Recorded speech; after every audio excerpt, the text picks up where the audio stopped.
जय हिंद दोस्तों, super concept classes पर आपका स्वागत है। आज की वीडियो 12th क्लास के स्टूडेंट के लिए दोस्तों। आज देखेंगे हिस्ट्री का, जो कि परीक्षा में बार बार पूछा हुआ क्वेश्चन को, और आप लोग को इसी तरह का 5 से 6 सेट मिलने वाला है। ठीक है, कितना 5 से 6 सेट मिलने वाला है, और ये सब क्वेश्चन बहुत बार एग्जाम में पूछा हुआ क्वेश्चन है। ठीक है, तो आप लोग सभी को देख लीजिएगा। यहाँ पर मैं किसी का आंसर नहीं लिखा हूँ। यहाँ पर क्या कर रहे हैं, आप लोग को वीडियो रोकना है और कमेंट करके बताते जाना है आप लोग 30 नंबर क्वेश्चन में भाई आप लोग कितना जवाब दे पाएंगे।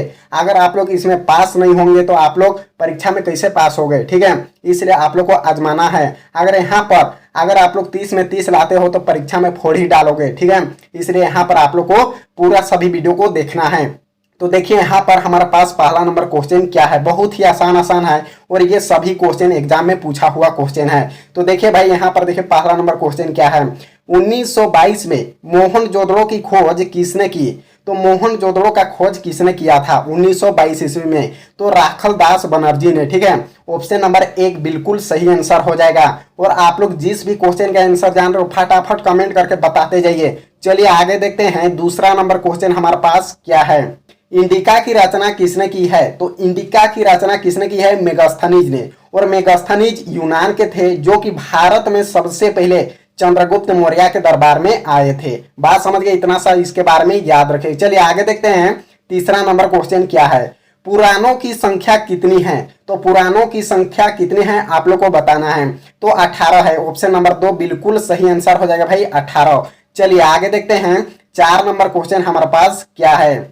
16 एक कुल नीति का प्रतिपादन भारत में किसने किया?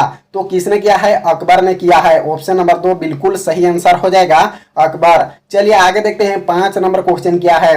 इब्न बतूता ने अपनी यात्रा का विवरण किस भाषा में लिखा था? तो अरबी भाषा में लिखा था। ऑप्शन नंबर 4 बिल्कुल सही आंसर हो जाएगा।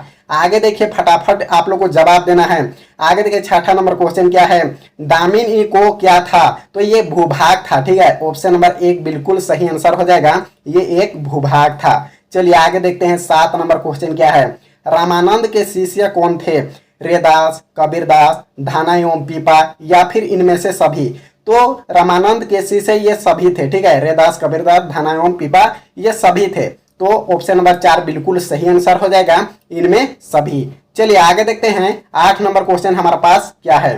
संस्थाल विद्रोह का नेता कौन था? तो संस्थाल विद्रोह का नेता का नाम बताना है यहाँ पर। तो कौन है भाई? सिद्धू और कानू। और संस्थाल विद्रोह कब हुआ था?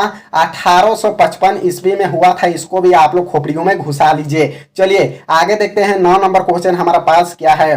बुद्ध के बचपन का नाम क्या था? तो बुद्ध के बचपन का नाम बताना है, फटाफट बताइए। यहाँ पर हो जाएगा सही आंसर सिद्धार्थ। ठीक है, बुद्ध का बचपन का नाम क्या था? सिद्धार्थ था। ठीक है, और आप लोग को महावीर के बचपन का नाम बताना है। ठीक है, यहाँ पर क्वेश्चन में भाई परीक्षा में यही सब पूछता है, बार बार पूछता है। ठीक है, महावीर और गौतम बुद्ध के बारे में 100% है। आप लोग का सब्जेक्टिव भी पूछता है, ऑब्जेक्टिव भी पूछता है। ठीक है, तो यहाँ पर देखिए 10 नंबर क्वेश्चन क्या है। किसका जन्म स्थान तालमंडी था? तो जन्म स्थान किसका? तालमंडी था। ठीक है, तो नानक आर्य, इसका पूरा देखा जाए तो गुरु नानक भी लिखाता है। इसको भी आप लोग खोपड़ियों में घुसा लीजिए। चलिए भाई आगे देखते हैं, 11 नंबर क्वेश्चन हमारे पास क्या है। विजयनगर की यात्रा निम्न में से किसने की है? तो निकोली कोंटी ने की है। ऑप्शन नंबर 3 बिल्कुल सही आंसर हो जाएगा, निकोली कोंटी। आगे देखिए, 12 नंबर क्वेश्चन क्या है। असहयोग आंदोलन की शुरुआत किसने की है? तो असहयोग आंदोलन की शुरुआत किसने की है?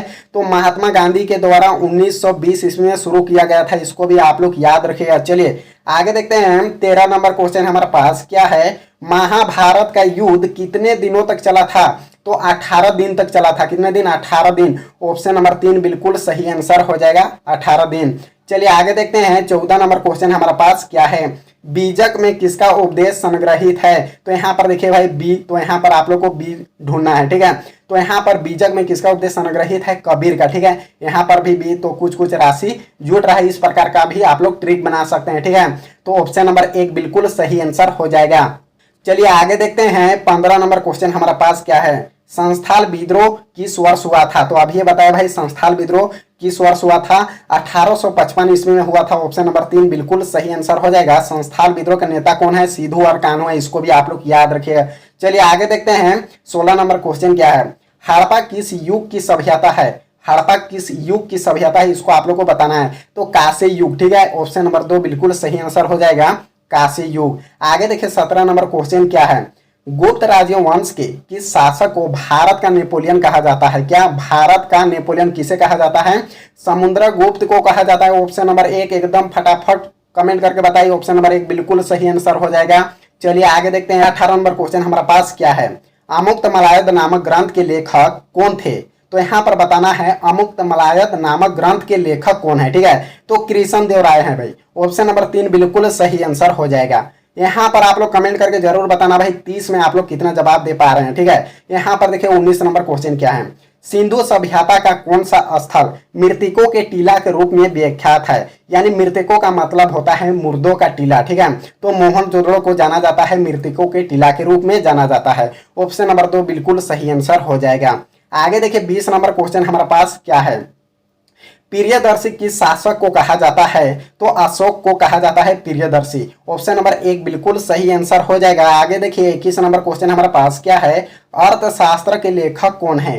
तो कौटिल्य। अगर इसका पूरा देखा जाए तो भाई हो जाएगा कौटिल्य चाणक्य लिखा रहता है, इसमें आप लोग को कंफ्यूज नहीं होना है। ऑप्शन नंबर 1 बिल्कुल सही आंसर हो जाएगा। आगे देखिए 22 नंबर क्वेश्चन हमारे पास क्या है, अकबरनामा के रचनाकार कौन थे? तो अकबरनामा किसने लिखा है? तो अबुल फजल ने। ऑप्शन नंबर 4 बिल्कुल सही आंसर हो जाएगा, अबुल फजल। आगे देखिए 23 नंबर क्वेश्चन हमारे पास क्या है, दक्कन दंगा आयोग कब नियुक्त हुआ था? तो आप लोग को यहाँ पर बताना है दक्कन दंगा आयोग कब हुआ था, ठीक है।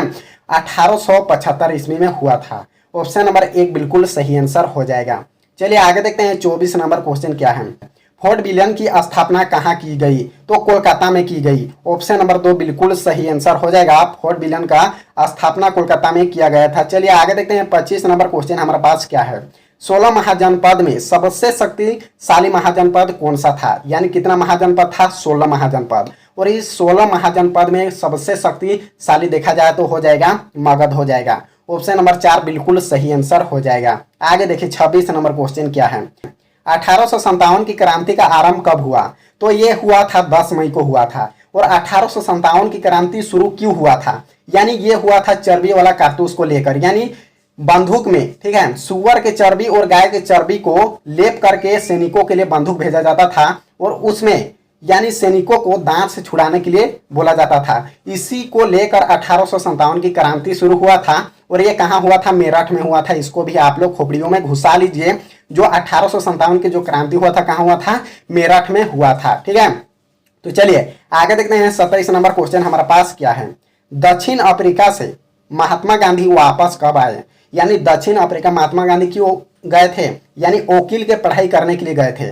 तो ये भारत वापस कब आए? तो 1915 ईस्वी में आए थे, ठीक है। ऑप्शन नंबर 3 बिल्कुल सही आंसर हो जाएगा। चलिए आगे देखते हैं 28 नंबर क्वेश्चन क्या है, दिल्ली चलो का नारा किसने दिया? यानी दिल्ली चलो का नारा किसने दिया था? ये सुभाष चंद्र बोस ने दिया था। ऑप्शन नंबर 1 बिल्कुल सही आंसर हो जाएगा। आगे देखिए भाई 29 नंबर क्वेश्चन हमारे पास क्या है, 1857 के विद्रोह के समय भारत का गवर्नर जनरल कौन था? तो लॉर्ड कैनिंग था, ठीक है। इसका पूरा नाम देखा जाए तो भाई होता है लॉर्ड कैनिंग होता है। इसको भी आप लोग याद रखिए। ऑप्शन नंबर 4 बिल्कुल सही आंसर हो जाएगा।